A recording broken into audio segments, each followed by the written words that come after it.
alinichukua nje katika roho ya Bwana, akaniweka chini katikati ya bonde, nalo lilikuwa limejaa mifupa. Na roho ya Bwana ukambeba Ezekieli, akatupa juu ya bonde. Ile bonde ikawa na mifupa mikavu, watu waliokufa. Mungu akimwonyesha Ezekieli mifupa ikiwa imetapakaa juu ya bonde la mifupa mikavu. Nikihubiri nikiwa rohoni, nikana kwamba Mungu alihurumia ile mifupa. Si jambo la kawaida mifupa mikavu kurejeshwa uhai na kuishi tena. Watu wamekuwa kikufa, hawajairejea. Haleluya.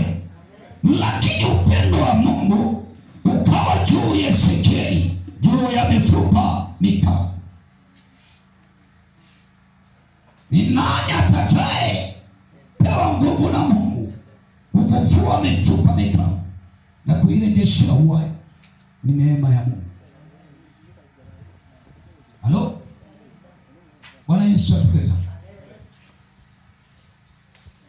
Leo topic hii, naomba leo ukawa na imani. Ilikuwa na Ezekieli. Ezekieli akawa mtu wa imani. Mungu anaangalia imani yako kama itafanya kazi. Imani inafikia kufufua mifupa mikavu, kurejesha uhai ndani ya watu waliokufa. Mifupa ikiwa imetapakaa na kupewa uhai, hiyo imani iko juu sana. Na ukapokea imani kama Ezekieli katika jina la Yesu Kristo. Ukawa na imani ya Ezekieli mtumishi wa Mungu katika jina la Yesu Kristo. Praise the Lord. Imani ikiondoka ndani yako, hata uwezi barikiwa. Imani ikitoka ndani yako, wezi ukaishi.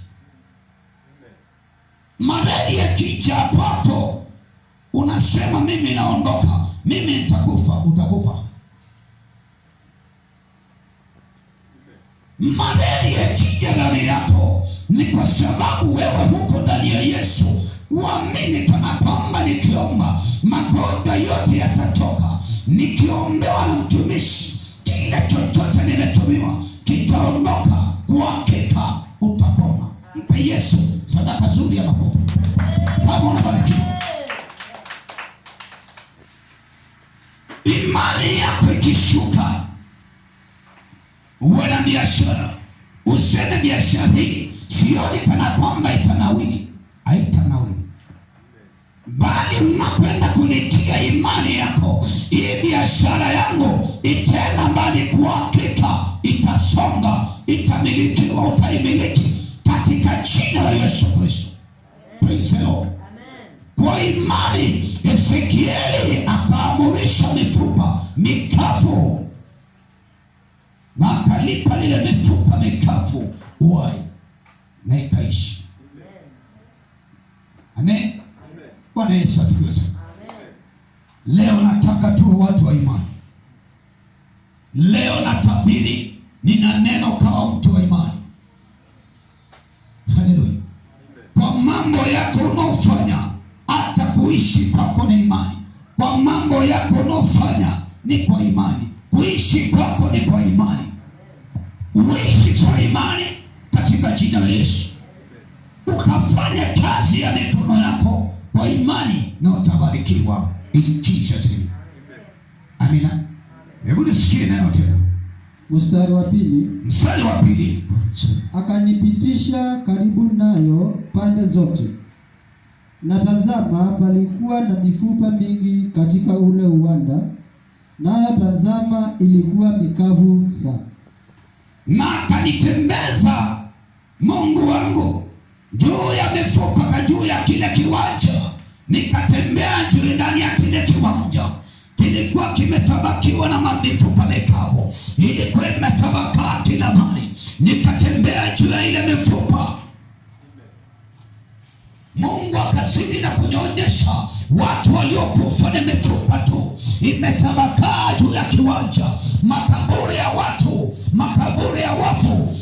Bwana Roho Bwana kanibeba na kunipeka juu ya mifupa mikavu. Ajabu ni kuwa Ezekieli akaona ajabu ya Mungu. Yule mtu amekuwa kujisifu, mtu amekuwa na kiburi, mtu amekuwa akifanya mambo ya uchawi, amekufa, mwili umerejea mavumbini, mifupa yake imetabakaa kila juu ya kile kiwanja. Ndani ya kiwanja mifupa imetabakaa kila mahali. Mungu akimwonyesha mwanadamu, sio mtu wa kujisifu, sio mtu wa kujiinua, ila ni kunyenyekea kwa Mungu, ndiposa akaishi. Ezekieli akaona mifupa isiyo na nyama, isiyo na uhai, akaihurumia sana. Wanadamu vile wanaokufa wakifanya mambo ya nasa, wakifanya mambo ya dunia hii, wakimkataa Yesu, wakienda na kulala kule makaburini.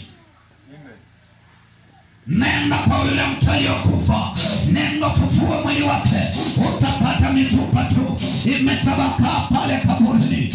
Nyama zipo tena, kwa sababu neno la Mungu lasema Mungu alitoa mwanadamu mavumbini, anamurejesha mavumbini. Ile mifupa inatabakaa tu bila uhai tena, anakuwa tu ni mwili ambaye ni wa mavumbi, katika jina la Yesu Kristo. Haleluya. Kuna haja gani ndugu kujisifu? Kuna haja gani mama kujisifu na kujiinua, ukijua kana kwamba siku zetu zasongea? Siku yangu yasongea kukaa kaburini, siku yako yasongea. Hata nikiishi miaka mingi lazima nionje mauti. Yesu alionja mauti pale msalabani, lazima tuonje mauti. Mpe Yesu sadaka kama unabarikiwa. Mzee unabarikiwa. Kuna haja gani kujisifu? Kuna haja gani kujiinua? Kuna haja gani kujipiga kifua? Kuna haja gani kujisifu na uchawi na uganga, ukijua kana kwamba siku yako yasongea, siku ya kukaa kaburini, mifupa ikitabakaa juu?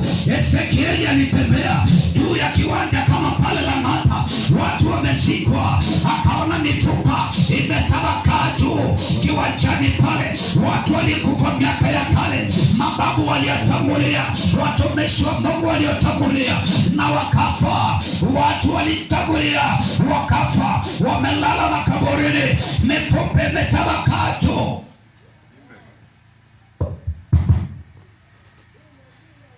Maandiko yanasema hivi, Mungu atahurumia mtu yule alikaa ndani ya Yesu, kwa sababu atatumana mifupa yako irejeshe uhai. Hiyo siku ya kufufuka, hiyo siku ya kuchaguliwa kwa kanisa, Yesu anaenda kunyakua kanisa. Yesu atafufuka nawe. Elima shakatarabu. Yesu ananena kana kwamba makaburi yote yatatoka, watu waliokufa watatoka makaburini, watapewa uhai. Mifupa mikavu itapewa uhai, watu wataishi, watu wataishi. Wale waliokufa wakiwa ndani ya dhambi watanyakuliwa, wataelekezwa ndani ya hukumu na kutupwa motoni. Bali waliokufa ndani ya Yesu, mifupa mikavu itapewa uhai, wataenda kutawala juu mbinguni na Bwana. Wataimba nyimbo na malaika watashangilia, watasifu kule juu mbinguni. Hiyo siku itakuwa siku ya shangwe na nderemo, wataimba na malaika. Bali waliokufa wakiwa ndani ya dhambi, hiyo siku yao itakuwa siku ya kilio.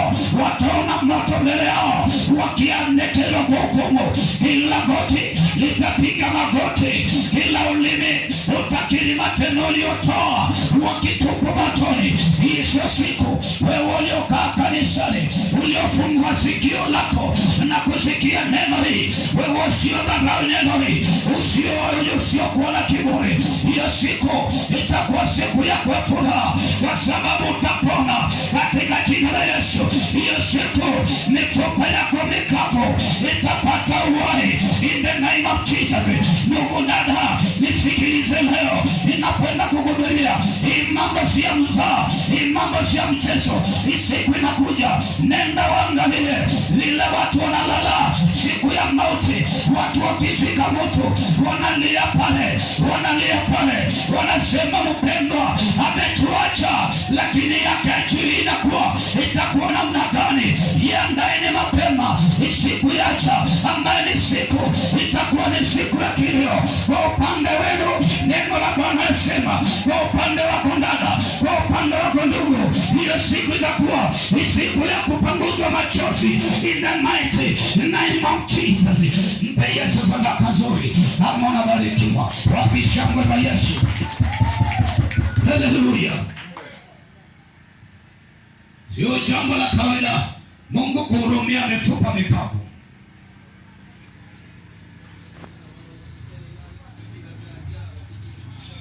Aliangalia kaona hao walikufa bila hatia, walionewa na wakasukumiwa kifo. Mungu akaona watu itawarejesha waishi, itawarejesha wanitumikie. Waliuliwa na majini, walitumiwa magonjwa, walitumiwa sina, walitumiwa kanza, wakatumiwa sukari, walitumiwa kila magonjwa. Mungu alihurumia mifupa mikavu na akaambia Ezekieli, kwa imani yako ndani yangu itakutia nguvu. Nenda waamrishe mifupa, nenda warejeshe uhai, waishi wanitumikie katika jina la Yesu. Mambo yako yaliyozikwa ina kaburini, ina ni biashara, leo ikavuvuke ndani ya mifupa mikavu. Una baraka zako, una nyota yako, unaondoa katika jina la Yesu. Hii mambo yako naifufua leo na kutoa kaburini. Wewe ndada, toka kaburini. Wewe ndugu, toka kaburini katika jina la Yesu. We are serving the living God. Unatumikia Mungu aliye hai, sio Mungu wa wafu. Hebu tubarikiwa na neno tena. Mstari wa 3. Mstari wa 3. Akaniambia, mwanangu, je, mifupa hii yaweza kuishi? Nami nikajibu, Bwana Mungu, wajua wewe. Na Mungu akamuuliza Ezekieli, inawezekana mifupa hii kuishi tena? Ezekieli akamjibu na akamjibu akamwambia, ewe Bwana, wewe ndio unajua kama kwamba hii mifupa inaweza ishi, kwa sababu yeye ndiye anafufua mwanadamu. Mungu akamjibu. Hebu tusikie majibu ya Mungu. Mstari wa 4. Mstari wa 4.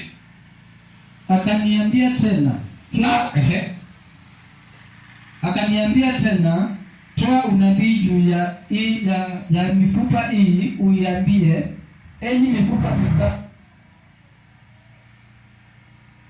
Toa unabii juu ya mifupa hii. Mimi leo natoa unabii juu yako magonjwa yote, silaha zilizotengenezwa kinyume nawe, mambo yako na biashara iliyozikwa makaburini, ukafunikiwa biashara ikafunikwa kaburini, ya mashaka ni mazele mashaka, watoto wako wakazikwa makaburini, wanawasiliana na wafu, hawana nyota ya kufanikiwa.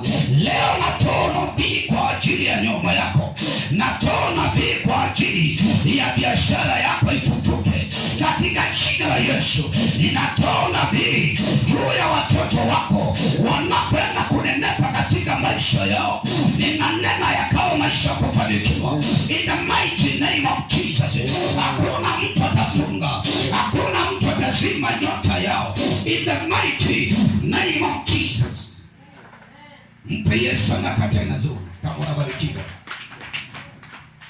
Mungu akamuuliza Ezekieli, kwa hakika Ezekieli, mifupa hii inaweza ishi?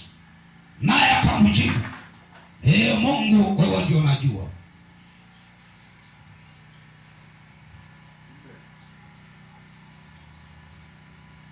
Haleluya. Unajiuliza, hii biashara yangu itafufuka? Ninanena toa nabii, yes, inafufuka katika jina la Yesu. Wapi sadaka? Wapi sadaka ya Yesu?